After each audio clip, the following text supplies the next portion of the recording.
या कुक्षि विवरे कृत्वा स्वयं रक्षति सर्वतः नमामि जननीं देवीं परां प्रकृतिरूपिणीं మాతృదేవో భవ పితృదేవో భవ.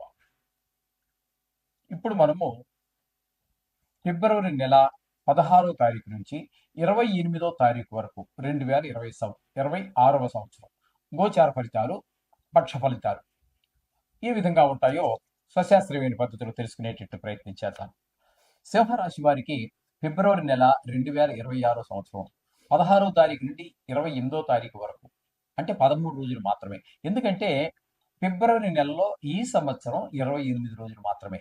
ప్రతి ఏ సంవత్సరమైనా కూడా 28 లేదా 29 రోజులు మాత్రమే ఉంటాయి. కాబట్టి ఇక్కడ ఈ సంవత్సరం 13 రోజులే. కాబట్టి ఈ 13 రోజుల ఫలితాలు ఏ విధంగా ఉంటాయో సశాస్త్రంగా తెలుసుకునే ప్రయత్నం చేద్దాం.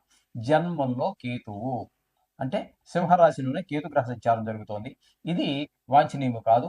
అంటే ఎక్కువగా చెడు వైపు ఆకర్షితులవుతూ ఉంటారు. ఆ పనులు చేయాలనే కోరిక ఎక్కువ కలుగుతూ ఉంటుంది. కాబట్టి అయినా ఈయన మోక్షకారకుడు కాబట్టి అంతగా రాహు అంతగా బాధించకపోయినప్పటికీ మొత్తం మీద జన్మంలో ఏ గ్రహము కూడా గోచార రీత్యా ఒక్క శుక్రుడు తప్పితే ఏ గ్రహము యోగించజాలదు. అలాగే కేతువు కూడా యోగించజాలడు. కాబట్టి దీనికి ఈ కేతు గ్రహానికి మీరు పరిష్కారం చేసుకోవాలి అన్నట్టయితే వినాయకుడికి, విఘ్నేశ్వరుడి గుడికి, విఘ్నేశ్వరుని యొక్క దర్శనం చేసుకోండి. వీలైతే రెండు గరికి గట్టే అలా లేదా ఆకు పూజ అంటారు తమలపాకుతో, అట్లాంటివి ఏవో చేయించుకున్నట్టయితే ఈ కేతు గ్రహం చల్లబడతారు. అట్లాగే ఇక్కడ మీకు 6వ స్థానంలో కుజుని యొక్క సంచారం 8 రోజులు జరుగుతోంది. ఈ 8 రోజులు మాత్రం మీకు చాలా ఉపయోగపడతాడు ఆయన. ఎట్లాగా ఏ విధంగా మనకి సహకరిస్తాడు అన్నట్టయితే 6వ స్థానంలో ఉన్నప్పుడు ఆరోగ్యం బాగుంటుంది. ఏదైనా అప్పులు ఉన్నట్టయితే తీర్చేయగలుగుతాము. లేదా అప్పు కోసం ప్రయత్నిస్తున్నామా, అప్పు దొరుకుతుంది. అంటే తీర్చవలసిన వానికి తీర్చగలుగుతాము, కావాలనుకుంటే అప్పు పుడుతుంది. అంటే మొత్తంగా మీకు ధనానికి లోటు లేనటువంటి పరిస్థితి 8 రోజులు కుజుడు కల్పిస్తూ ఉన్నాడు. అంటే తదుపరి ఆయన సంక్రమణం చెంది 7వ స్థానంలోకి వెళ్తున్నారు. అక్కడ ఆయన చేసే పని ఏంటంటే భార్యాభర్తల మధ్య కొంచెం చికాకులు, భాగస్వామ్యంలో వ్యాపారం చేసేటటువంటి పార్ట్నర్షిప్లో వ్యాపారం బిజినెస్ చేస్తుంటారు, లేదా ఫ్యాక్టరీ పెట్టుకుంటారు. అటువంటి వారి మధ్య చిన్న అభిప్రాయాలు వచ్చేటటువంటి అవకాశం సప్తమ స్థానంలో కుజుని యొక్క సంచారం వల్ల 5 రోజుల్లో జరిగే అవకాశం ఉంది. అలాగే ఈ సప్తమ స్థానంలో చెప్పాలి అన్నట్టయితే ఇక్కడ మొత్తం 5 గ్రహాల యొక్క సంచారం జరుగుతోందండి. కుజుడి గురించి మనం ఇప్పుడు చెప్పుకున్నాం కదా. ఇక రవి, ఆయన ఉపయోగపడరు. అలాగే శుక్రుడు కూడా ఇక్కడ ఈ రాశి వారికి, అంటే సింహరాశి వారికి శుక్రుడు కూడా ఎక్కువ రాశుల్లో 12 రాశులకు గాను 10 రాశుల్లో శుభ ఫలితాలు ఇచ్చేటటువంటి శుక్రుడు కూడా ఈ రాశి వారికి ఆయన సహకరించజాలడు, ఆయన ఉన్న సప్తమ స్థాన రీత్యా. ఇకపోతే బుధుడు కనుక తీసుకున్నట్టయితే బుధుడు మనకి ఇక్కడ మొత్తం అదే 16వ తారీఖు నుంచి 28వ తారీఖు 13 రోజులు కూడా ఇక్కడ సప్తమ స్థానంలో ఉన్నారు.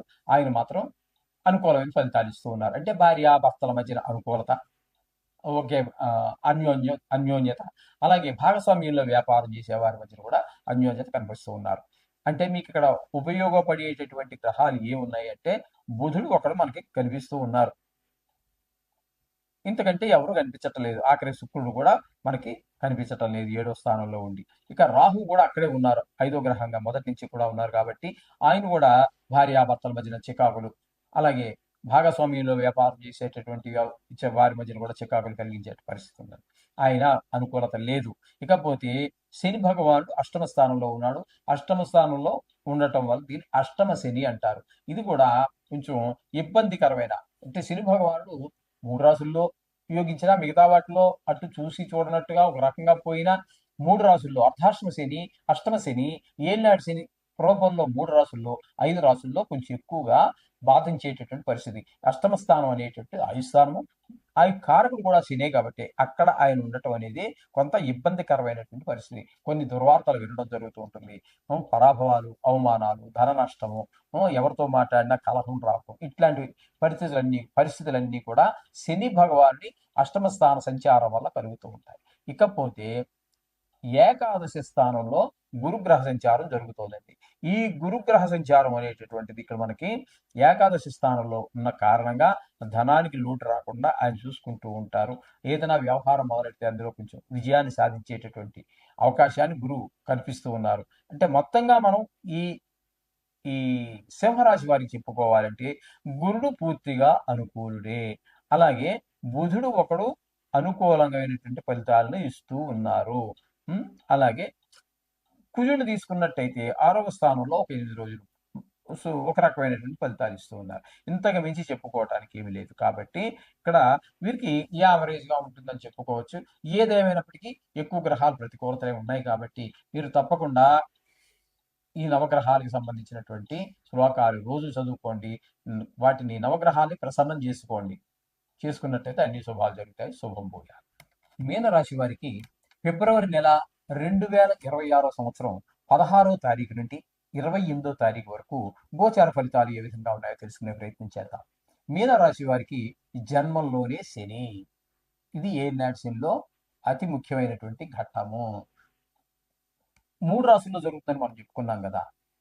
కాబట్టి ఇక్కడ జన్మంలోనే శని కాబట్టి ఇక్కడ మీకు శరీరానికి సంబంధించినటువంటి కొంచెం అనారోగ్యాలు చేసే అవకాశం ఎక్కువ, ఇబ్బంది పెట్టే అవకాశం చాలా ఎక్కువ.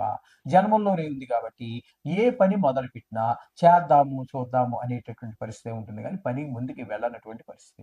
ఈ విధమైన పరిస్థితులన్నీ కల్పిస్తూ ఉంటాడు. ఇందులో పెట్టిన అపజయాన్నే మనకి అందించే ప్రయత్నం చేస్తూ ఉంటాడు శని భగవానుడు. ఇకపోతే చతుర్థ స్థానంలో గురు సంచారం జరుగుతోంది. అదే వక్రగతిలో ఉన్నారు. ఏదేమైనప్పటికీ కూడా చతుర్థ స్థానంలో గురు సంచారము గోచార రీత్యా శుభ ఫలితములను ఇవ్వజాలరు. ఓకే. ఇకపోతే 6వ స్థానంలో కేతు గ్రహ సంచారం జరుగుతోంది. 6వ స్థానంలో కేతు గ్రహ సంచారం మాత్రం శుభ ఫలితాలు ఇస్తుంది. ఆరోగ్యం బాగుండే విధంగా చూస్తారు. రుణాలు ఉంటే తీర్చేయగలుగుతాము, లేదా రుణం కావాలి, రుణం పుడుతుంది. మొత్తం మీద డబ్బులకి ఇబ్బంది లేనటువంటి పరిస్థితిని కేతు భగవానుడు మనకి అందిస్తూ ఉన్నారు ఇక్కడ. ఈ విధమైన పరిస్థితి. కొంతమంది ఎందుకో అప్పుడు దాకా శత్రువులుగా ఉన్న వాళ్ళు కూడా మనకు మిత్రత్వం కోసం వాళ్ళే ప్రయత్నం చేస్తూ ఉంటారు. ఈ విధమైన ఫలితాలన్నీ కేతు గ్రహ షష్టమ స్థాన సంచారం వల్ల కలుగుతూ ఉంటాయి. ఇకపోతే ఏకాదశి స్థానంలో కుజుడు ఒక 8 రోజుల పాటు సంచారం చేస్తూ ఉన్నారండి. అక్కడ మాత్రం ఆయన ఏకాదశి స్థానంలో ఉన్నారు కాబట్టి కాస్త ధనానికి లోటు లేని పరిస్థితి 8 రోజులు చేస్తారు. తదుపరి ఆయన కూడా వ్యయ స్థానంలోకి వచ్చేసారు. ఈ వ్యయ స్థానంలోకి 5 గ్రహాల యొక్క సంచారం జరుగుతోందండి. అవి ఏంటంటే కుజుడు ఒక 5 రోజులు, అలాగే రవి 15 రోజులు, 13 రోజులు, శుక్రుడు 13 రోజులు, బుధుడు 19 రోజులు, రాహు మొత్తం సమయం అంతా కూడా 7 గ్రహాలు. ఇందులో మనకి యోగించేటటువంటి గ్రహం ఏది అన్నట్టయితే ఒక్క శుక్రుడు మాత్రమే 12వ రాశిలో యోగించేటటువంటి ఏకైక గ్రహం. కాబట్టి ఒక్క శుక్రుడు మనకి యోగకారకుడు అవుతున్నాడు, కేతు ఒకడు యోగకారకం అవుతున్నారు. కాబట్టి 2 గ్రహాల యొక్క అనుకూలత మాత్రమే మనకి.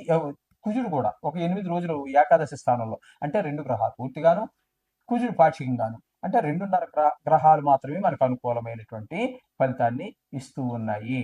కాబట్టి మనము ఖచ్చితంగా నవగ్రహాల యొక్క శ్లోకాలు రోజు చదువుకోవటము, వీలుంటే కాస్త గుడికి వెళ్ళి నవగ్రహాలు ఉన్నట్టయితే ప్రదర్శన చేయటం, ఇది చాలా ముఖ్యంగా గమనించుకోండి. భక్తిపూర్వకంగా చెయ్యండి. చేసిన 5 నిమిషాలు చేస్తారో 2 నిమిషాలు చేస్తారో మనసు దేవుడి మీద పెట్టి భక్తితో చేయండి. భక్తి లేకపోతే వృధా. పువ్వులు దండగా, ఫలాలు దండగా, సమయం వృధా. మనకి ప్రతి పూజలో కూడా లాస్ట్లో మనకి చెప్పిస్తారు అయ్యగారు, మంత్రహీనం, క్రియాహీనం, భక్తిహీనం. మంత్రహీనమైన పంప ములిగేది లేదు. క్రియాహీనం, ఆయన చెప్పినట్టు కాకుండా ఆయన ముక్కు పట్టుకుంటే నువ్వు చెవు పట్టుకున్నావు. ఇలాంటి పనులు చేసినా దానివల్ల ఒరిగే నష్టపోయేది ఏమి లేదు. భక్తిహీనం అంతే, మొత్తం దండగా. నువ్వు ఖర్చు పెట్టిన అరటిపండు, కొబ్బరికాయ, హాతకర్పూరం, అగరబత్తులు అన్ని సమయం అన్ని దండగే. నువ్వు ఆ పూజ చేయడం వల్ల ఏంటంటే పంతులు గారికి ఏవో నువ్వు ఇస్తావు చూడు దక్షిణ, అది ఒకటే ఆయన లాభం అంతే. భగవంతుడికి కానీ నీకు కానీ ఏమి అక్కడ ఒరిగేది ఏమి ఉండదు. చేత భక్తి అనేది చాలా చాలా చాలా ముఖ్యమైనటువంటి విషయం, గమనించుకోగలరు. శుభం భూయాలు.